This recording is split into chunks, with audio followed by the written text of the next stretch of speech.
Histoire de bien commencer la vidéo, je vais saluer Siri. Hey Siri, how are you? I'm happy to be here. So am I. Bon, si vous n'aimez pas les enceintes, faut fuir maintenant, hein, parce que je crois que là, dans la série, il y a tout ce qu'il faut, Et là, c'est une erreur. C'est vraiment une erreur. 99 €, c'est une erreur de prix chez Apple. C'est le prix d'un accessoire normalement. Mais qu'est-ce qui se passe chez Cupertino? Justement, on va le savoir. J'adore faire mon troll pour commencer, parce que c'est bien, ça me met en appétit pour la suite. Allez, c'est parti. Ah, bonjour! Bienvenue sur ma chaîne YouTube PP World. Comme toujours, je suis super content de vous accueillir pour le test d'un produit qui fait trembler les chaumières depuis quelques semaines, depuis son annonce, la réduction de tête, le mini-mi du HomePod, le HomePod mini qui est positionné de façon tout à fait étonnante à 99 €. Apple débarque dans un segment qui est extrêmement encombré, le segment des enceintes dites intelligentes, puisqu'en face, ils ont la concurrence avec justement Amazon, avec Alexa, donc avec Google Nest qui coûte le même prix que ce produit. Bref, j'essaie de faire un peu le tri dans tout ça et surtout expliquer de A à Z ce qu'est ce produit, comment est-ce qu'il a été conçu. En effet, j'ai eu la chance de parler au travers d'un webinaire avec un ingénieur d'Apple que j'ai bien sûr torturé pour savoir comment le produit a été conçu. Donc on va aller à l'intérieur du produit, la conception acoustique, c'est-à-dire qu'est-ce qu'ils ont mis dedans pour que justement quelque chose qui est tout petit comme ça, 8 cm, puisse cracher dans une pièce, parce que bien sûr il y a des astuces algorithmiques, des astuces techniques pour que le produit crache un peu partout sans avoir l'impression justement d'être trop un mini-mi comparé à celui-ci qui est wow, qui est un peu plus mouse costaud. On va bien sûr parler de l'intégration de ce produit dans l'écosystème Apple avec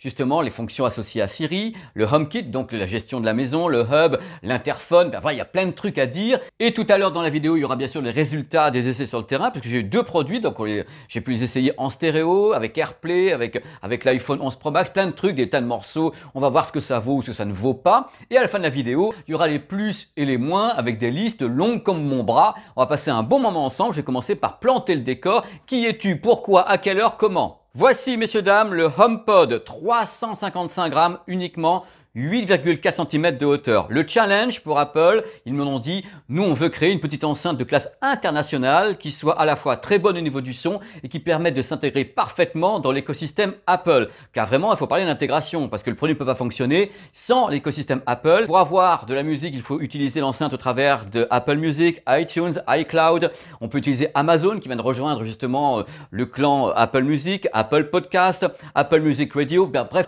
Tout est lié à l'écosystème Apple. Alors techniquement et acoustiquement parlant, le plus dur c'est de parvenir à sortir un son radiant et puissant de cette petite sphère. Avec le HomePod on avait de la place, regardez la différence de taille, parce que les gens ne se sont peut-être pas rendus compte de la différence de taille entre les deux. Là c'est vraiment le bousin comparé à Mini-Mi. Donc là on avait de la place pour placer plein de haut-parleurs, vous avez la vidéo sur la chaîne, plein de Twitter et tout pour balancer du son un peu partout avec une reconnaissance de la pièce. Là on a beaucoup moins de place, donc il faut faire intervenir d'autres techniques pour parvenir à avoir un son radiant et puissant en partant de ça. Acoustiquement parlant, l'idée c'était de placer un haut-parleur large bande. Large bande ça veut dire quoi? C'est-à-dire qu'il peut avoir une bande passante, fait une réponse en fréquence qui va du grave jusqu'à l'aigu en passant par le médium, mais c'est le même haut-parleur qui fabrique tout ça. Il est placé comme ça, ce haut-parleur, il est dirigé vers le bas, vous voyez le schéma à l'écran, et il a deux radiateurs passifs pour l'aider. Les radiateurs passifs servent à quoi? Ils vont appuyer ce qui est délivré par le haut-parleur, notamment sur la partie grave. C'est comme des haut-parleurs neutres, entre guillemets. Ils vont bouger en même temps que l'air va se balader, j'essaie de vous le résumer comme je peux, à l'intérieur du produit, et donc appuyer le spectre du grave.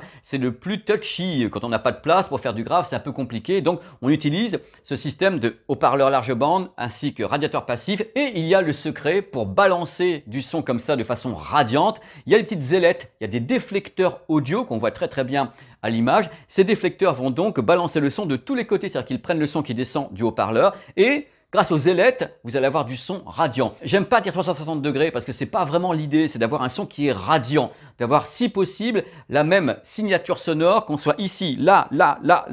Bref, l'idée de base est là. Mais attention, il y a la partie acoustique, donc le haut-parleur avec le déflecteur et tout, balancer le son, et la partie électronique, donc numérique.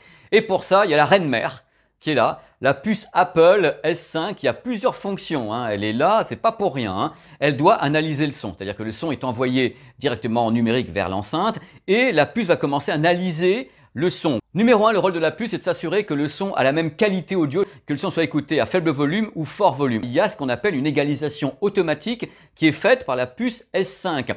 La différence entre les deux produits, entre le HomePod et Minimi, c'est que celui-ci avait justement tout plein de micros, une électronique très évoluée pour savoir où il était dans la pièce, c'est-à-dire contre un mur, pas contre un mur, et adapter justement sa puissance, sa bande passante par rapport à ça, tandis que la Minimi n'a pas ça. Sinon, Minimi coûterait pas 99 €. Afin de s'assurer que le HomePod Mini sera heureux partout où il sera chez vous dans n'importe quelle pièce, Apple s'est lancé dans un truc que moi j'aime bien. Je trouve ça génial de le faire. Ils ont analysé l'acoustique d'une centaine de pièces. Alors des pièces plus ou moins grandes avec un canapé, machin, truc. Ils ont fait comme ça une valeur médiane de ce qui serait bon au niveau de l'égalisation pour que ça plaise et que ça cadre avec la plupart des pièces qui ne sont pas bien sûr des hangars de 100 mètres carrés. N'allez pas mettre ça dans un hangar et dire j'entends rien. C'est des pièces de taille raisonnable.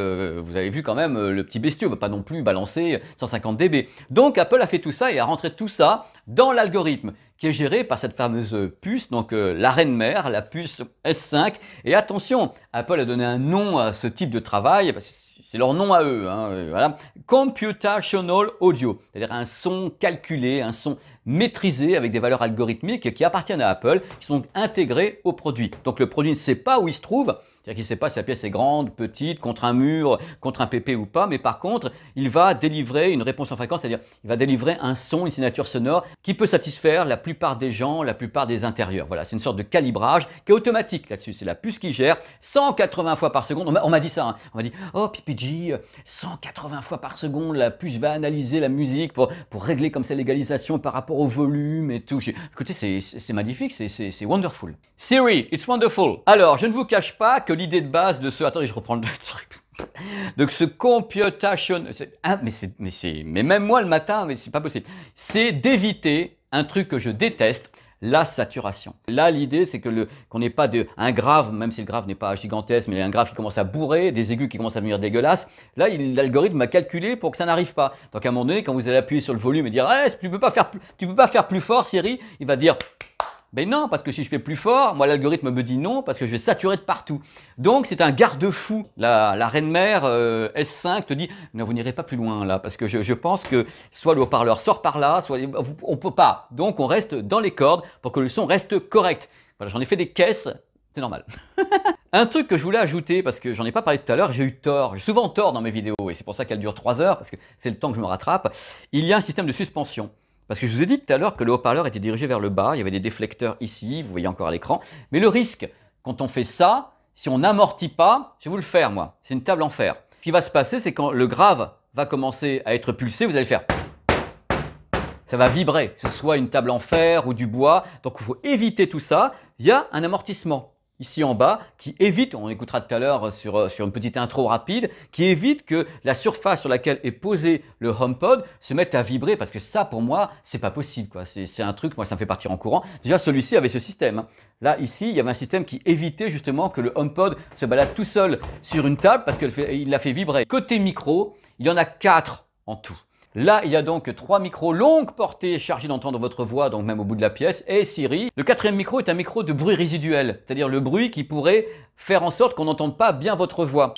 Concernant les codecs audio, je n'ai pas eu la confirmation de la part d'Apple, mais étant donné que le HomePod Mini travaille sur les mêmes bases techniques que le Big One, donc le HomePod, on considère déjà d'entrée de jeu qu'une fois que cette chose-là se retrouvera sur un réseau Wi-Fi avec AirPlay 2, elle comprendra les signaux en qualité MP3 et AAC, ainsi que les signaux en qualité CD, que ce soit de l'ALAC, ou bien du Wave, ou bien de l'AIFF par exemple. Donc, en effet, on peut considérer que cette petite chose est compatible avec la qualité CD, mais évidemment, n'attendez pas la même chose de ça que de ça. C'est pas le même gabarit, hein, pas la même puissance, hein, et c'est pas la même définition sonore non plus. Suite, et on va continuer la vidéo en parlant maintenant des fonctions. D'abord, je vais parler d'un truc qui, moi, me fait assez kiffer, c'est que bien sûr, on peut en appairer 2, c'est pas plus mal. Surtout si on désire appairer la bestiole, par exemple, à l'Apple TV. Un truc qui m'intéresse vraiment, c'est le multiroom. Ça, je trouve ça vachement bien, dans une maison, plusieurs pièces, avoir le multiroom. Et justement, au travers de l'écosystème Apple, au travers d'AirPlay 2, on peut créer un système multiroom. Alors, un truc important à savoir tout de suite, on peut bien sûr appairer 2 HomePod Mini directement à une même source. Truc important. Par contre, on ne peut pas appairer le Big One à un petit. Non, on peut faire plusieurs pièces avec, par exemple, une pièce avec ça, une pièce avec 2 HomePod ou un HomePod et gérer mettre la même musique dans toutes les pièces ou bien mettre des musiques différentes. Ça, c'est un truc qui est tout à fait possible, mais le petit ne va pas avec le grand. Et attention, ça ne s'arrête pas là. Bien sûr, si vous avez AirPlay, si vous avez des produits compatibles avec l'écosystème Apple, on peut mélanger des enceintes. Je vous sors justement la boîte magique. Tiens, une petite Sonos. On sait que Sonos est très proche d'Apple. Vous pouvez intégrer justement une enceinte Sonos dans votre système multi-room sans aucun problème. Et tous les systèmes compatibles AirPlay qui pourront être comme ça, être ajoutés au travers de votre installation qui va coûter une blinde à la fin. Voilà, je vous le dis parce qu'au fur et à mesure, on ajoute les tarifs aussi.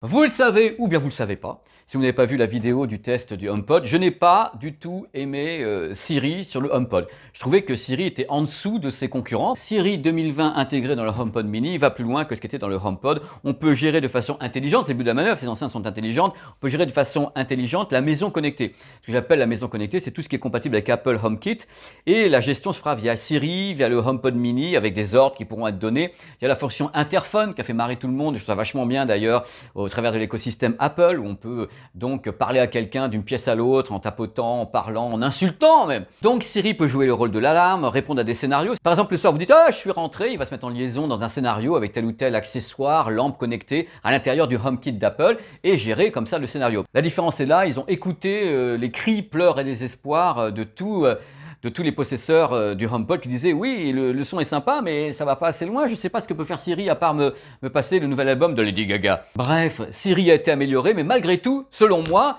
ne peut pas pour le moment rivaliser totalement avec ce qui est proposé par les concurrents en face, donc Amazon Alexa ainsi que Google Assistant. Dans cette vidéo qui s'éternise, vous me connaissez, j'ai quand même parlé de l'écosystème avec Siri, avec les interactions, le HomeKit et autres, mais mon taf de base, ma profession, c'est de parler vraiment de l'audio. Maintenant, je vais passer aux essais sur le terrain, ce que j'en ai pensé. J'ai d'abord appairé le premier, appairé le second, j'ai utilisé ma bibliothèque sur Amazon Music au travers d'un iPhone avec AirPlay 2, j'ai tout fait bien. J'ai tout fait bien et maintenant je vais vous dire ce que j'en pense. Je vais prendre les points un par un. D'abord, la surprise. Il est vrai, je ne vais pas vous le cacher, que par rapport à la taille du produit, 8,4 cm, on peut dire que le son est assez impressionnant. Ça, il n'y a pas d'autre mot, c'est assez impressionnant. On sent que ça a été bien maîtrisé. Moi, j'aime beaucoup la conception acoustique, donc l'architecture acoustique est vraiment très bien faite et le son est en effet radiant. On entend à peu près la même chose, quelle que soit la position où on est autour de l'enceinte. Donc, les déflecteurs audio jouent bien leur rôle comme ça de balancer les décibels de façon égale sur tout le tour de l'enceinte. Ça, c'est très bien fichu. Le rendu du grave est maîtrisé. Comme je vous dis tout à l'heure, il y a la puce, la reine mère S5 qui est là et qui gère de façon à ce que le grave ne vienne pas trop saturer. On peut saturer quand même un petit peu, on ne sature pas trop, il y a une présence qui fait que l'enceinte n'a pas l'air rachitique au niveau audio. Et c'est important, parce que vous avez des petits produits comme ça, ouh c'est tout petit, c'est tout mignon, quand vous mettez ça en route, vous dites mais où sont les graves, où sont les médiums, il n'y a que de l'aigu. Ben non, là c'est pas le cas, c'est relativement équilibré. Je dis relativement parce que le grave est quand même mis en avant pour bien montrer qu'il y en a, donc ils y sont allés, ils ont mis un petit peu de grave. Alors le médium, c'est le point fort du produit. Alors le médium, c'est tout ce qui est relatif aux voix, par exemple. Donc les voix, certains instruments. Là, je peux vous le dire, les yeux dans les yeux, eye to eye, que Apple a vraiment travaillé le rendu des voix. Parce que Apple a parfaitement compris que ce produit n'est pas uniquement destiné à diffuser de la musique. Vous pouvez très bien avoir des podcasts avec des gens qui parlent comme moi pendant des heures et c'est oh là là, pour que ça s'arrête. Également Apple TV, donc des dialogues, des bruitages. Donc il y a un travail tout particulier qui est fait sur la section médium, donc cette partie du spectre, pour permettre aux voix d'être extrêmement intelligibles. C'est leur priorité, visiblement à Apple, cette partie voix, parce que ça m'a carrément surpris d'avoir certains morceaux de musique, justement, le chanteur ou la chanteuse, c'était vraiment, la voix était mise en avant pour que ce soit tout à fait intelligible, qu'on comprenne bien. C'est extrêmement bien fait. On sent en plus qu'il y a de la définition dans la voix, c'est très clair, c'est vraiment le point fort du produit, c'est cette partie-là. L'aigu, la partie aiguë, ça m'a satisfait, c'était propre. C'est pas le meilleur aigu du monde, on s'aperçoit que c'est pas de la hi-fi, je veux dire. Remettez toujours le contexte du prix, c'est un produit à 99 €. Donc fatalement, on a une définition dans l'aigu qui est tout à fait correcte. C'est propre, ça ne tord pas, il n'y a pas de sibilance monstrueuse, ça siffle un petit peu mais c'est pas beaucoup. Globalement, le son n'est pas parfaitement équilibré puisqu'on sait que Apple, à mon avis, ça n'engage que moi, a fait des choix. mon Dieu.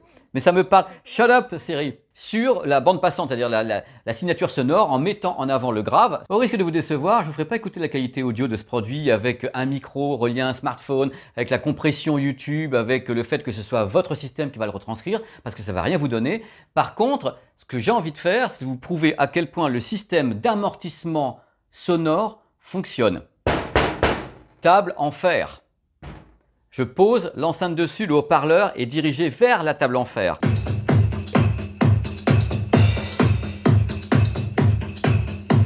La table ne vibre pas. Alors là, je vous rappelle que vous n'avez pas la qualité audio que j'entends. Hein. Vous avez la qualité de mon micro, du smartphone, de YouTube. Donc c'est compressé de partout. Moi, ce que j'entends, c'est... Ça fait du bien quand ça s'arrête. Un truc que je voulais ajouter tout de même, c'est que même s'il y a la puce S5 et l'architecture, l'algorithme et tout le tremblement, on peut arriver à de la saturation et des distorsions. Mais globalement, elle est maintenue, c'est-à-dire qu'elle est contenue, cette distorsion. Là, Apple a créé un produit qui cadre parfaitement avec l'écosystème Apple, c'est-à-dire intégration complète avec un son qui est satisfaisant pour des pièces de petite taille. Ce n'est pas le meilleur son qui existe dans ces eaux-là. Moi, je suis clair là-dessus. Il y a des produits qui sont devant moi, dont celui-ci, qui a une puissance sonore un peu plus supérieure, qui travaille différemment. Mais attention, je ne suis pas en train de dire que c'est mauvais. Je dis qu'il y a beaucoup de concurrence dans ce secteur. Mais Apple, ayant choisi de faire un produit très petit comparé à d'autres, Apple se trouve confronté aux réalités du terrain, de l'acoustique, d'une structure. On ne peut pas avoir un produit qui est beaucoup plus petit, qui va délivrer autant de puissance que des produits qui sont plus gros. Il y a toujours un ratio comme ça entre la réalité de la structure acoustique d'une enceinte et sa taille par rapport à une taille d'une enceinte qui est plus grande à côté. Ça ne peut pas être la même chose. Donc, compte tenu du form factor, compte tenu vraiment de la compacité, de l'architecture, les déflecteurs, la puce Renmer S5, c'est un bon produit. Ça fonctionne très bien dans l'écosystème Apple. N'en attendez pas des grosses puissances, ni une énorme définition audio. On ne peut pas dans ce form factor. C'est très compliqué à obtenir. Je vous conseille 2 quand même pour avoir l'espace stéréo. Vous n'aurez pas beaucoup plus de puissance, hein, ça ne fonctionne pas comme ça en audio, mais vous aurez l'espace. Voilà. La taille, la compacité, la façon dont l'enceinte est créée, la structure, l'architecture acoustique, c'est un sacré boulot. Compte tenu de la taille, le rendu est extrêmement convaincant. Mais n'attendez pas une grosse puissance, hein, je vous mets en garde, il faut raison garder, hein, c'est un petit produit. Le prix, moi j'étais choqué. Hein. Quand j'ai entendu le prix pendant la keynote, je me suis dit, ils ont oublié quelque chose, hein, un vent ou un truc comme ça, 99 €. Le contrôle algorithmique du son fonctionne pas mal, ça évite les distorsions, ça garde vraiment du grave, même à bas volume, ça fonctionne pas mal. Le son radiant, excellente captation des voix quand vous parlez à Siri. Gros progrès sur Siri comparé au gros HomePod d'avant. Un excellent rendu des voix. C'est assez impressionnant. On sent qu'on a travaillé pour que les voix soient mises en exergue et soient bien intelligibles, que ce soit de la musique ou des podcasts ou autre. C'est très bien fait. Un aigu propre, c'est pas le meilleur aigu du monde, hein. C'est pas de la haute fidélité à 99 €, mais l'aigu est propre, il est maîtrisé. J'aime bien l'idée d'AirPlay 2 avec l'intégration en multi-room dans cet écosystème avec les HomePod mini d'autres marques, Denon, Yamaha, le HomePod principal. On peut vraiment jouer. Ça coûte cher, mais on peut faire joujou. On met partout comme ça avec des sons différents. Mon job, c'est de bosser avec tous les écosystèmes. Et justement, je peux vous dire que si Siri a fait beaucoup de progrès sur ce modèle, il reste malgré tout en dessous de ce que proposent ces deux-là. Donc Alexa ainsi que Google Assistant qui vont plus loin dans les recherches, les possibilités. À la date de cette vidéo, donc nous sommes la semaine du 19 novembre, il n'y a pas Deezer, il n'y a pas Spotify, c'est des trucs qui manquent quand même, c'est extrêmement populaire, mais non, là c'est un peu fermé. Amazon Music a rejoint, mais on reste sur des choses limitées, moi ça me dérange. Il n'y a aucune touche physique sur le HomePod mini, ça fait qu'on ne peut pas déconnecter manuellement un micro. Les autres systèmes permettent justement avec un petit bouton, hop, on arrête les micros, on est sûr que tu m'entends pas, là tu m'entends. Voilà, à vous de voir. Mais bien sûr, Apple va me répondre que mon anonymat est préservé, que la sécurité est totale. Peut-être, mais j'aime bien avoir un petit bouton qui me dit « tu m'entends plus ».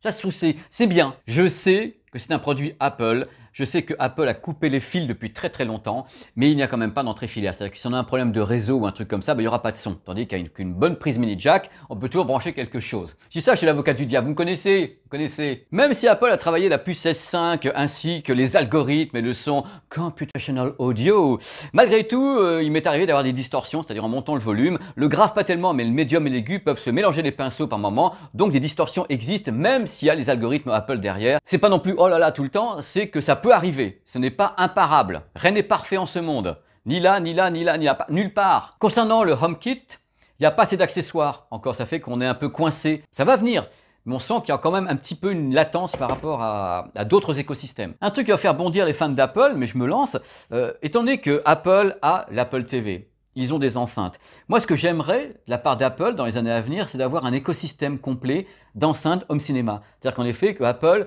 se lance peut-être dans une barre de son qui pourrait se marier, dans ce cas-là, à 2 HomePod, une barre de son Apple, des surrounds Apple, bref, un écosystème qui naisse autour maintenant de Dolby Atmos et autres. Je rappelle quand même que grâce à la mise à jour récente, le HomePod, enfin 2 HomePod peuvent faire du Dolby Atmos.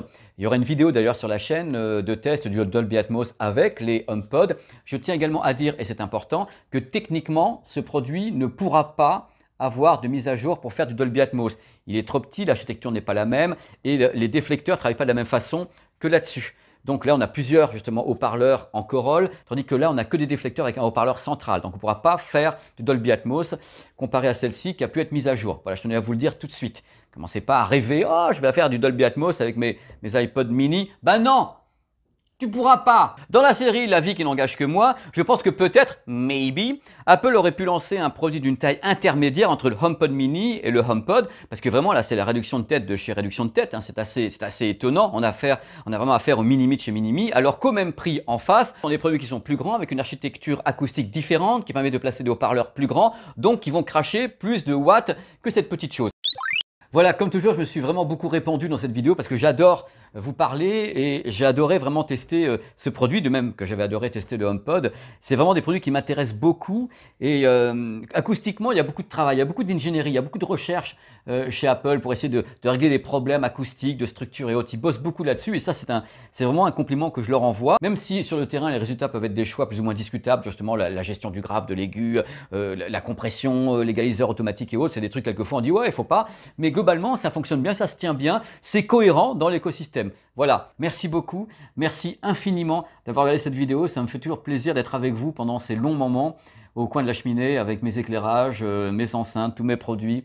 Moi, je suis le mec le plus heureux du monde. Je vous fais des gros bisous et je vous dis à très vite sur la chaîne. Il y a des surprises qui arrivent. Je vous dis ça à chaque fois, mais c'est vrai que ça prend longtemps de créer certaines surprises. Il y a des reportages qui me demandent 5-6 jours.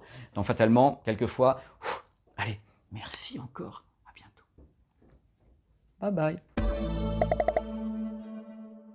Pendant que j'y suis bien, j'aimerais rajouter un truc concernant les applications musicales parce qu'il est vrai que pour faire fonctionner les HomePod mini comme le Big One, il faut avoir accès à Apple Music, être donc déjà dans l'écosystème Apple.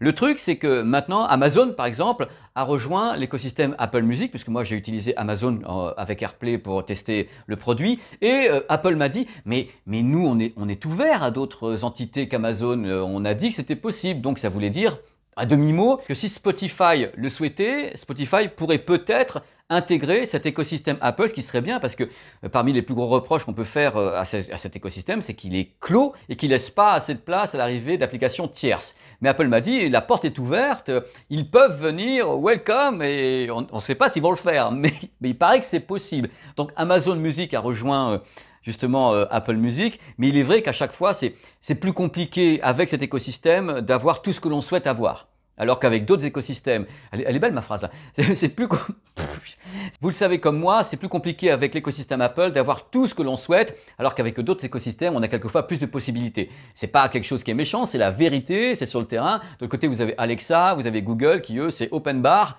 et tout le monde est là et de tous les côtés, on se pose moins de questions. Avec Apple, on se dit est-ce que je vais pouvoir si je suis pas dans l'écosystème Apple? Il y a toujours une notion quand même de suspense, savoir si ça fonctionne ou pas. Heureusement, j'ai l'écosystème Apple, j'ai l'iPhone 11 Pro Max, j'ai tout, j'ai Apple TV, donc tout s'est bien passé pour moi. J'ai quand même fait 2-3 prières, hein. On ne sait jamais est-ce qu'il peut. Oh Siri, es-tu là? Hello Siri, how are you? Il est plus là. Parti. On a marre. On plante le décor. Voici le HomePod mini. Il m'aime. Stop!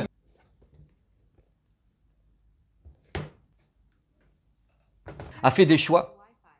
Mon Dieu. Mais ça me parle. Shut up, Siri. Apple a fait des choix. Dès qu'on dit Apple aussi, elle bouge. Apple a fait des choix. Il y a des réalités de terrain. Des réalités de terrain. Voilà. Vous voyez, la réalité de terrain est tout petit. c'est plus grand, il y a plus de place, il y a plus de coffres. Voilà. Moi, je suis petit, pas beaucoup de coffres comme gars. Voilà, c'est une réalité de terrain. Mais oh, bel effort.